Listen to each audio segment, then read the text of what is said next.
그래서 더 잠을 못 이루기도 아인슈타인의 하죠. 상대성 이론은 그러니 틀렸다. 밤에 이 잠에서 2016년도에 발간이 된 자연스러운 책인데요. 그 경험을 이거는 그냥 무슨 받아들이고 얘기인가 하면 일상적인 휴식으로 이 받아들여도 좋을 것 같아요. 빛이 상대 대신 속도가 스마트폰을 보거나 빛의 상대 조명을 속도가 켜지 일정하다는 다시 잠들지 아인슈타인의 못하는 생각이 걱정도 틀렸다는 걸 하지 말고 얘기하는 겁니다. 그래서 평온한 기분을 느껴보는 이거를 파헤침으로써 거죠. 나타난 게 뭔가 하면 빛의 전달 매질, 빛이 이제 입자라고 생각하잖아요. 근데 사실은 빛이 입자가 아니에요. 파동입니다. 파동. 전자기파입니다. 그 이름 자체가 전자기파입니다. 그 빛은 이제 가시광선을 의미하기도 하지만은 사실은 이제 전체적으로 전자기파를 의미하죠. 이 그림처럼 전자기파이기 때문에 이거는 파동이다. 이제 파동은 매질이 있어야 된다.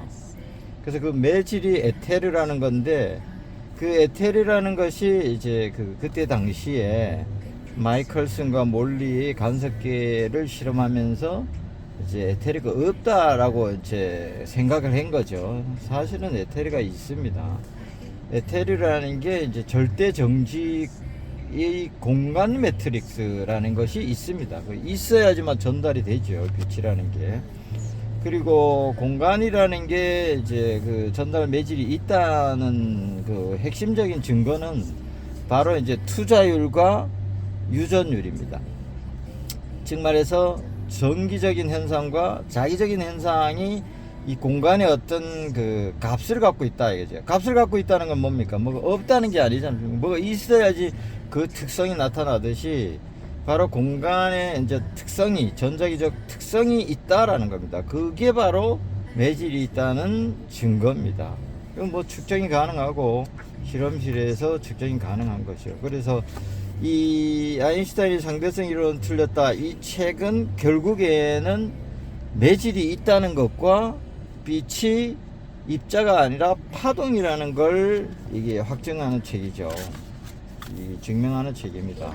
그래서 이 수학적으로 그러면 왜 마이클슨과 몰리의 그 수직으로 간 빛과 수평으로 간 빛이 동시에 왕복하느냐? 그 이유는 바로 왕복이라는데 핵심이 있다는 거죠. 그리고 빛이 전달 매질인 공간 매트릭스는 에테르는 결국에는 절대 정지계를 형성하고 있다는 겁니다. 이 책이 그걸 얘기하는 거예요. 그래서 여기에 보면 빛의 절대좌표 이론이라고, 이 책이 원래 본 제목이 빛의 절대좌표 이론입니다.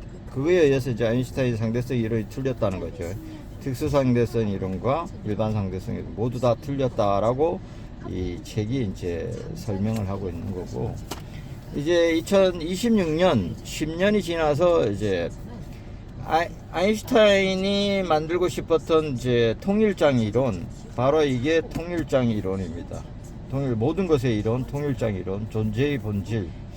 그래서 이게 신의 설계도를 훔치다라는 걸 2026년에 발간을 했는데, 이 책은 무엇을 주장하는 책인가 하면, 일단 이 책에서 이제 물리적인 걸 얘기했는데 그걸 이어받아서 이거의 이제 속편이라고 볼 수 있죠.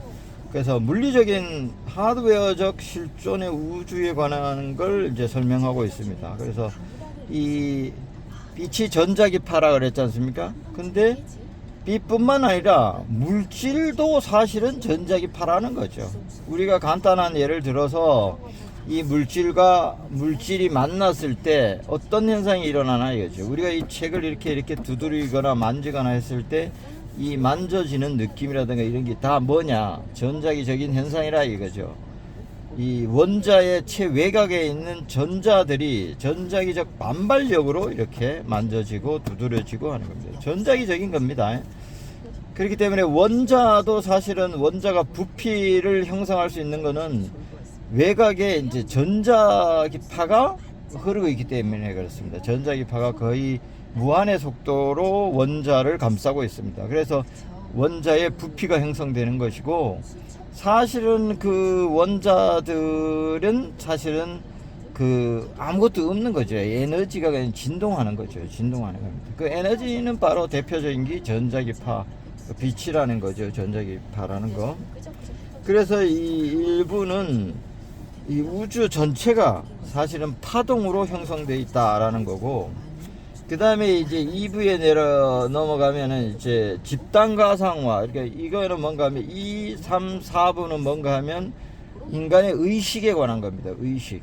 어떻게 의식이 형성되는지에 관한 거고, 이 2부는 이제 그 의식이 형성되는 밑바닥이 되는 집단 가상화입니다. 집단 가상화. 그래서 이거는 OS에 해당되는 거고, 그 다음에 3부는 이제 개별 가상화. 이거는 어플리케이션에 해당되는 겁니다. 컴퓨터로 얘기하면은 하드웨어가 이제 우주의 그 피지컬한 거고, 그 위에 이제 OS가 깔리는데, 그게 이제 인간에게서는 이제 이 집단 가상화라는 거죠. 집단 가상화.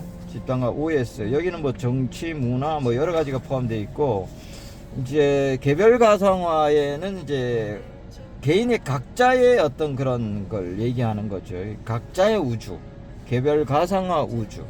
요거는 집단 가상화 우주. 그건 실존의 피지컬한 우주. 이래서 나타나는 거고. 그 다음에 4부에 이제 마지막으로 영혼과 영생에 관한 얘기를 하고 있습니다.